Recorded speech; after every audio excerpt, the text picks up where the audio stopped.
Sir ಕೇಳಿ ಇಲ್ಲಿ ಈಗ ಅವ್ರು ಏನು ಹೇಳ್ತಿದ್ದಾರೆ ಅಂತಂದರೆ ಬೆಲೆ ಕಡಿಮೆ ಇದ್ದಾಗ ನೀವು ಗ್ರಾಹಕರಿಗೆ ಬೆಲೆ ಕಡಿಮೆ ಮಾಡಲಿಲ್ಲ, ಬೆಲೆ ಜಾಸ್ತಿ ಇದ್ದಾಗಲೂ ಗ್ರಾಹಕರಿಗೆ ನೀವು ಬೆಲೆ ಕಡಿಮೆ ಮಾಡಲಿಲ್ಲ, ಬೆಲೆ ಕಡಿಮೆ ಇದ್ದಾಗಲೂ ನೀವು ಗ್ರಾಹಕರಿಗೆ ಬೆಲೆ ಕಡಿಮೆ ಮಾಡಲಿಲ್ಲ, ನೀವು ಯಾವುದೇ ರೀತಿಯಂಥ ಲಾಭವನ್ನು ಗ್ರಾಹಕರಿಗೆ ಕೊಡಲಿಲ್ಲ. ಇಷ್ಟು ವರ್ಷಗಳ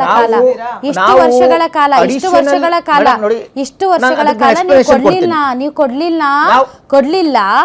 ಈಗ ಬೆಲೆ ಏರಿಕೆ ಜಾಸ್ತಿ ಆಗಿದೆ ಅಂತ ಸಬು ಬಿಟ್ಕೊಂಡು ನಾವು ಕೊಡ್ಲಿಲ್ಲ ಅಂತ ಹೇಳೋದು ಅಷ್ಟು ನೀವು ಮೇಡಮ್ ಬರೀ ಕೇಂದ್ರದ ಮೇಲೆ ಕ್ಲೈಮ್ ಮಾಡೋದು ಬೇಡ, ಇದನ್ನ ಚಾರ್ಜ್ ಎರಡೂ ಮಾಡ್ತಾರೆ. ನಾವು 23 ರೂಪಾಯಿವರೆಗೂ ಸಹ ನಮ್ದು ಸುಂಕ ಇತ್ತು, ಇವ್ರದ್ದು 30 ರೂಪಾಯಿ ರಾಜ್ಯದವರು ಮಾಡಿದ್ರು. ಎಲ್ಲ ರಾಜ್ಯಗಳನ್ನೂ ಸಹ ನಾವು ಕೇಳಬೇಕು, ಯಾಕೆ ನೀವು ಗ್ರಾಹಕರು ಕೊಡಿ, ನೀವು ಯಾಕೆ ಅಷ್ಟೊಂದು ಚಾರ್ಜ್ ಮಾಡ್ತೀರಾ ಅಂತ ಹೇಳಿ ನಾವು ರಾಜ್ಯದವ್ರನ್ನ ಕೇಳಬೇಕು. ಬರೀ ಕೇಂದ್ರದವ್ರು ಮಾತ್ರ ತಗೊಳ್ಳೋದಲ್ಲ, ಎರಡೂ ಚಾರ್ಜ್ ಮಾಡ್ತಾರೆ, ಇಬ್ರು ಚಾರ್ಜ್ ಮಾಡ್ತೀರಿ. ನಾಗೇಂದ್ರ ಅವರೇ, ಈಗ ಪ್ರಶ್ನೆ ಇರೋದು ಅಂತಾರಾಷ್ಟ್ರೀಯ ಮಾರುಕಟ್ಟೆಯಲ್ಲಿ ಕಚ್ಚಾ ತೈಲ ಬೆಲೆ ಜಾಸ್ತಿ ಆಗ್ತಾ ಇದೆ ಬಿಕಾಸ್ ಆಫ್ ಯುದ್ಧ. ಮತ್ತು ನಾವು ಪೆಟ್ರೋಲ್ ಅಥವಾ ಡೀಸೆಲ್ ತೈಲವನ್ನು ನಾವು ಖರೀದಿ ಮಾಡೋದು ಡಾಲರ್ ಬೆಲೆಯಲ್ಲೇ. ಹಾಗೆ ನೋಡಿದ್ರೆ ಡಾಲರ್ ಎದುರುಗಡೆ ರೂಪಾಯಿ ಮೌಲ್ಯ ಕುಸಿದಿದೆ, ಅಲ್ಲೂ ನಾವು ಎಕ್ಸ್ಟ್ರಾ. ಆಮೇಲೆ ಯಾವುದೇ ರೀತಿಯಾದಂಥ ಸಬ್ಸಿಡಿ ಇಲ್ಲ ಪೆಟ್ರೋಲ್ ಡೀಸೆಲ್ಗೆ, ಅದನ್ನು ಕೂಡ ಸರ್ಕಾರ ಭರಿಸಬೇಕು. ಇದರ ಮಧ್ಯೆ ನೀವು ಬೆಲೆ ಹೆಚ್ಚಳದ ಬಗ್ಗೆ ಮಾತಾಡಲೂಬಾರ್ದು ಅಂತ ನಾವು ಜನ ಬಯಸ್ತಾ ಇದ್ದೀವಿ. ಸೊ ಕೇಂದ್ರ ಸರ್ಕಾರ ಗ್ಯಾಸ್ದು ಅಭಾವ ಸೃಷ್ಟಿಯಾದಾಗ 60 ರೂಪಾಯಿ ಜಾಸ್ತಿ ಮಾಡಿದ್ರು ಕೇಂದ್ರ ಸರ್ಕಾರ. ಗ್ಯಾಸ್ ಅಭಾವ ಇದೆ, ಪಾಪ ಜನರು ಪರದಾಡ್ತಾರೆ ಅಂತ ಏನು ಸುಮ್ಮನೆ ಇರಲಿಲ್ಲ, 60 ರೂಪಾಯಿ ಜಾಸ್ತಿ ಮಾಡಿದ್ರು. ತಮಗೇನು ಅನಿಸುತ್ತೆ, ಜಾಸ್ತಿ ಮಾಡಬೇಕಾ ಮಾಡಬಾರ್ದಾ? ಮೇಡಮ್, ಒಂದು ಮಾತು ಮೊದಲನೇದಾಗಿ ಹೇಳ್ತಾ ಇದ್ದೀನಿ, ಇದು ರಾಜಕಾರಣ ಮಾಡ್ತಕ್ಕಂಥ ಸಂದರ್ಭ ಅಲ್ಲ. ಜನಸಾಮಾನ್ಯರಿಗೆ ಇದರಿಂದ ಹೊಡೆತ ಜಾಸ್ತಿ ಆಗುತ್ತೆ. ಜನಸಾಮಾನ್ಯರಿಗೆ ಉಳ್ಳವರು ಏನು ಬೇಕಾದರೂ ಮಾಡ್ತಾರೆ, 100 ರೂಪಾಯಿ 1000 ರೂಪಾಯಿ ಜಾಸ್ತಿ ಮಾಡೋದು ತಗೊಳ್ತಕ್ಕಂಥ ಶಕ್ತಿ ಇರುತ್ತೆ. ನಾನು ಜನಗಳ ಪರವಾಗಿ ಮಾತಾಡ್ತಾ ಇದ್ದೀನಿ. ಇವತ್ತು ಇದೊಂದು ಸರ್ಕಲ್ ತಜ್ಞರು ಅಂತ ಹೇಳ್ತಾ ಇದ್ದಾರೆ, ಅವ್ರಿಗೂ ಚೆನ್ನಾಗಿ ಅರ್ಥ ಆಗುತ್ತೆ ಅಂತ ಕಾಣುತ್ತೆ. ಇದೊಂದು ಚೈನ್ ಲಿಂಕ್ ಇದ್ದಂಗೆ ಅಂತಕ್ಕಂಥದ್ದು. ಪೆಟ್ರೋಲ್ ಬೆಲೆ ಡೀಸೆಲ್ ಬೆಲೆ ಏರಿಕೆ ಆದರೆ ಚೈನ್ ಲಿಂಕ್ ಇದ್ದಂಗೆ ಆಟೋಮೆಟಿಕ್ಕಾಗಿ ದಿನ ಬಳಕೆ ವಸ್ತುಗಳು ಜಾಸ್ತಿ ಆಗ್ತದೆ. ರೈತರಿಗೆ ಟ್ರ್ಯಾಕ್ಟ್ರು, ಡೀಸೆಲ್ ಮೋಟ್ರುಗಳು ಇದಾಗುತ್ತೆ. ಕಾರ್ಖಾನೆಗಳಲ್ಲಿ ಮೋಟ್ರುಗಳು ಉಪಯೋಗಿಸೋದ್ರಿಂದ ಇದು ಉತ್ಪಾದನೆ ವೆಚ್ಚ ಜಾಸ್ತಿ ಆಗ್ತದೆ, ದಿನಬಳಕೆ ವಸ್ತುಗಳು ಜಾಸ್ತಿ ಆಗ್ತದೆ. ವಿಶೇಷವಾಗಿ ಟ್ಯಾಕ್ಸಿ ಬಸ್ಸುಗಳಂತೂ ಇವತ್ತು ನಮ್ಮ ಪರಿಸ್ಥಿತಿ, ನಾನು ಕೂಡ ಟ್ಯಾಕ್ಸಿ ಲೈನಲ್ಲಿದ್ದೀನಿ, ನಮ್ಮ ಪರಿಸ್ಥಿತಿ ಹೇಗಿದೆ ಅಂತಂದರೆ ಕೇಳೋರು ದಿಕ್ಕಿಲ್ಲ. ಇವತ್ತು ಬಿಸಿಲಿನ ತಾಪಕ್ಕೆ 4 ಜನ ಏರ್ಪೋರ್ಟಲ್ಲಿ ಡ್ರೈವರ್ಗಳು ಸತ್ತಿದ್ದಾರೆ, ಬಿಸಿಲು ತಡೆಯೋಕ್ಕಾಗ್ದೇ. ಪ್ರತಿಯೊಂದರಲ್ಲೂ ಒಂದೇ ಭಾಗಕ್ಕೆ ಹೊಡಿತಾ ಇರೋದ್ರಿಂದ ಇಲ್ಲಿ ನಾವು ರಾಜಕಾರಣ ಮಾಡ್ತಕ್ಕಂಥದ್ದು ಕೇಂದ್ರ ರಾಜ್ಯ ಅಂತಕ್ಕಂಥ ಪ್ರಶ್ನೆ ಬರಬಾರ್ದು. ಜನಸಾಮಾನ್ಯರಿಗೆ ಅನುಕೂಲ ಮಾಡಿಕೊಡ್ಬೇಕು ಅಂತಕ್ಕಂಥದ್ದು ಒಂದಾದರೆ, ತಾವು ಹಳೆ ಡಿಬೇಟಲ್ಲಿ ನೀವು ಉತ್ತಮವಾದ ಸಬ್ಜೆಕ್ಟನ್ನು ತೆಗೆದಿದ್ದೀರಿ. ನಾನು ಹೇಳ್ತಾ ಇರ್ತಕ್ಕಂಥದ್ದು, ಇವತ್ತು ನೋಡಿ ಶೆಲ್ ಪೆಟ್ರೋಲ್ ಬಂಕಲ್ಲಿ ಸರ್ 2 ರೂಪಾಯಿ ಜಾಸ್ತಿ ಆಗಿದೆ, 3 ದಿವಸದ ಒಳಗಡೆ 2 ರೂಪಾಯಿ ಜಾಸ್ತಿ ಆಗಿದೆ ಪ್ರೈವೇಟಲ್ಲಿ. ಒಂದು ನಿಮಿಷ ಅಲ್ಲಿ ನಾನು ಮುಂಚೆ ಇಲ್ಲ, ಮೊನ್ನೆ 2 ದಿವಸದಿಂದ 21, 22 2 ರೂಪಾಯಿ ಜಾಸ್ತಿ ಆಗಿದೆ ಮೇಡಮ್.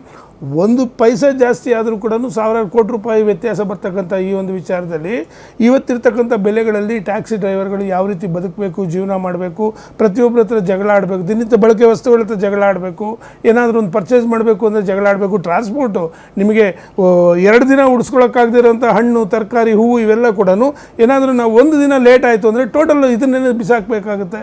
ಇಂಥ ಪರಿಸ್ಥಿತಿಗಳಿರೋದ್ರಿಂದ ಇಲ್ಲಿ ರಾಜಕಾರಣ ಮಾಡೋದಕ್ಕಿಂತನೂ ಇದು ಕೇಂದ್ರ ಮತ್ತು ರಾಜ್ಯ ಸರ್ಕಾರಗಳ ಮಧ್ಯದಲ್ಲಿ ಒಡಂಬಡಿಕೆ ಇರಬೇಕು ಅಂತಕ್ಕಂಥದ್ದು ಒಂದಾದರೆ, ಎರಡನೇದು ಕೇವಲ ದೂಷಣೆ ಮಾಡ್ತಕ್ಕಂಥದ್ದಲ್ಲ.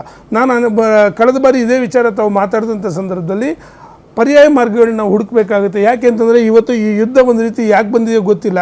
ಜನಸಾಮಾನ್ಯರಿಗೆ ನಮ್ಮ ದೇಶದಲ್ಲಿ 80% ತೈಲ ಎಲ್ಲಿಂದ, ಕಚ್ಚಾ ತೈಲ ಎಲ್ಲಿಂದ ಬರುತ್ತೆ, ನಮ್ಮ ದೇಶ ಯಾವ ರೀತಿ ಕಚ್ಚಾ ತೈಲದ ಮೇಲೆ ಆಧಾರ ಪಟ್ಟಿದ್ದೀವಿ ಅಂತಕ್ಕಂಥ ಜನಸಾಮಾನ್ಯರಿಗೆ ಗೊತ್ತಾಗಿರ್ತಕ್ಕಂಥದ್ದು ಒಂದು ದೊಡ್ಡ ವಿಚಾರ. ಅವ್ರಿಗೂ ಕೂಡ ಒಂದು ಅರಿವು ಮೂಡ್ತಾ ಇದೆ. ಪರ್ಯಾಯ ಮಾರ್ಗಗಳನ್ನ ನಾವಾಗಲೇ ನಾನು ಕಳೆದ ಬಾರಿ ಕೂಡ ಹೇಳಿದೆ, ಎಥನಾಲ್ ಆಗಿರ್ಬೋದು, ಹೈಡ್ರೋಜನ್ ಆಗಿರ್ಬೋದು, ಅಥವಾ ಈ ಇಜ್ಜಲು ಸ್ಟವ್ಗಳಾಗಿರ್ಬೋದು, ಸೌದೆ ಒಲೆಗಳಾಗಿರ್ಬೋದು. ಯಾಕೆಂತಂದರೆ ಇವತ್ತಿನ ಪರಿಸ್ಥಿತಿ ಆಗಿದೆ, ಸಿಟಿ ಒಳಗಡೆ ಯಾವ ಸೌದೆ ಒಲೆಗಳನ್ನ ಉಪಯೋಗಿಸೋಕ್ಕಾಗೋದಿಲ್ಲ, ಎಲೆಕ್ಟ್ರಿಕ್ ಸ್ಟವ್ಗಳ, ಇಂಡಕ್ಷನ್ ಸ್ಟವ್ಗಳಾಗಿರ್ಬೋದು. ಈ ರೀತಿ ಕೆಲವು ಪರ್ಯಾಯ ಮಾರ್ಗಗಳನ್ನು ನಾವು ಕೂಡ ಹುಡುಕೋಬೇಕಾಗತ್ತೆ.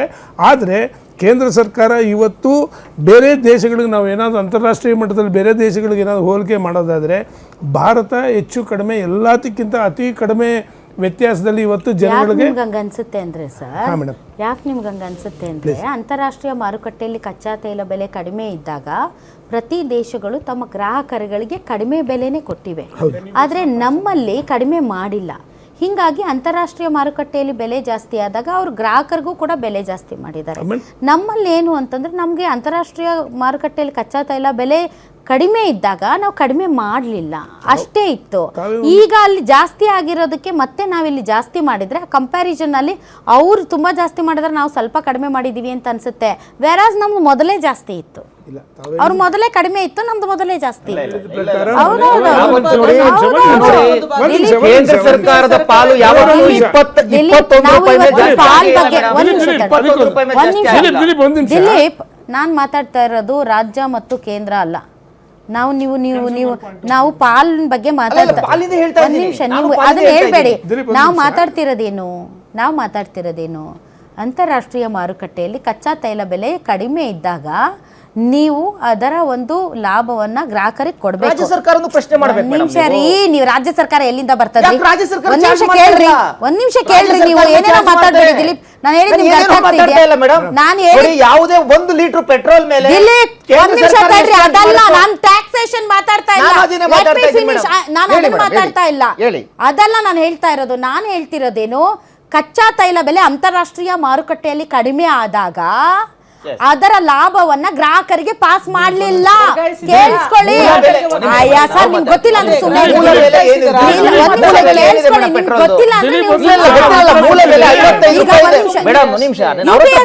ಆಯ್ತು ಸರ್, ನೀವು ಗೂಗಲ್ ಅಲ್ಲಿ ಸರ್ಚ್ ಮಾಡಿ.